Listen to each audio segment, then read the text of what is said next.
હજુ 24 કલાક રાજ્યમાં ફૂંકાતા રહેશે ઠંડા પવનો। હવામાન વિભાગે વ્યક્ત કરેલા અનુમાન મુજબ આગામી 48 કલાકમાં લઘુત્તમ તાપમાનમાં 2 થી 3 ડિગ્રીનો વધારો થશે, જેથી ઠંડીમાંથી આંશિક રાહત મળવાની શક્યતા છે। પરંતુ હાલમાં ગુજરાત પરથી વેસ્ટર્ન ડિસ્ટર્બન્સ પસાર થઈ રહ્યું હોવાથી તાપમાનમાં વધારો થવાની શક્યતા છે।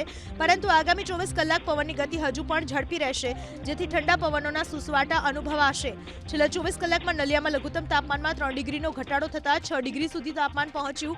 આ સિવાય અમદાવાદ, વડોદરા, રાજકોટ અને સુરતમાં પણ લઘુત્તમ તાપમાનનો પારો 15 ડિગ્રીની નીચે નોંધાયો।